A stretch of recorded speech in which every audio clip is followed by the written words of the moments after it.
Hello my dear students, welcome to my channel once again. आज हम लोग series connections and parallel connections के combination circuits को देखेंगे जो सीबीएसई एंड आईसीएसई के बोर्ड्स पेपर में आने के बहुत ही ज्यादा चांसेस है।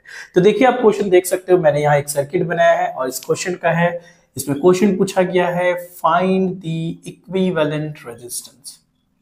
फाइंड द इक्विवेलेंट रेजिस्टेंस, ठीक है। ये इस क्वेश्चन का डायग्राम है। तो देखो, क्वेश्चन को समझना है अपने आप को, क्योंकि ए और बी के बीच में आपको फाइंड करना है।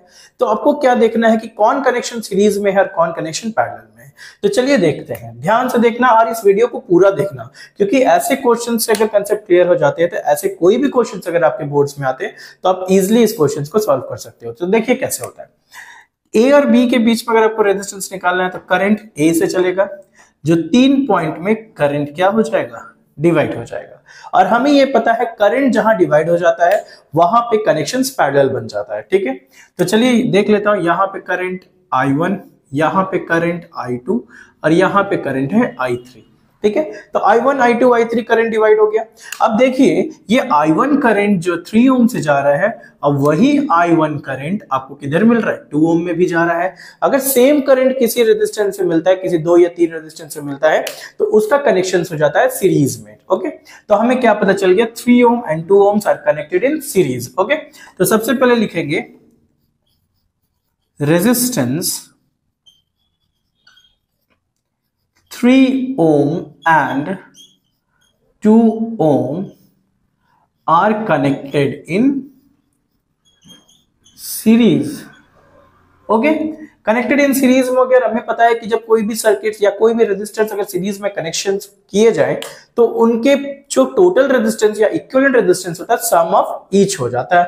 तो हम मानते हैं R dash is equals to 3 ohm plus 2 ohm, कितना आ गया हमारे पास, 5 ohm. This is the 5 ohm, ठीक है। सेम सिमिलरली आप यहां देख सकते हो, I3 करंट हमारे 6 ओम से क्रॉस कर रहा है और यही I3 करंट क्या है, 4 ओम से भी क्रॉस करेगा।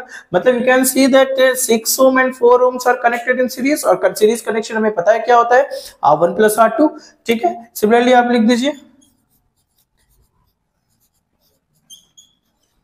Resistance 6 ohm and 4 ohm are connected in series, okay।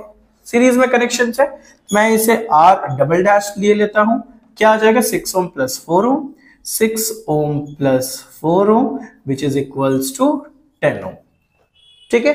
अब देखिए, इसका एक इक्विवेलेंट सर्किट बनाते हैं, ठीक है। इसके सर्किट को मैं यहां बना देता हूं, देखिए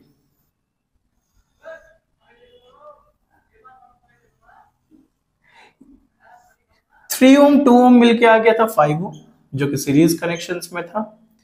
बीच में यहां पे है आपका 30 ओम और इधर हमारा 4 ओम और 6 ओम मिलके आ गया था 10 ओम। और मैंने स्टार्टिंग में ही बता दिया था कि ये सारे के सारे कनेक्शंस कैसे हैं, पैरेलल है। A point, B point, this is 5 ohm, this is 30 ohm and this is 10 ohm, ठीक है। Now we have to find the equivalent resistance, as we know that 5 ohm, 30 ohm and 10 ohm are connected in parallel, ठीक है।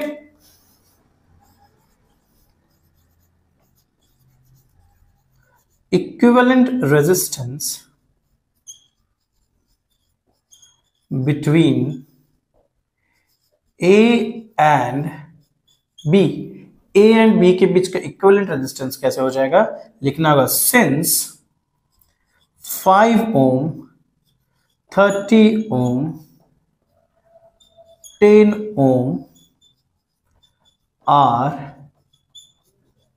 connected in parallel.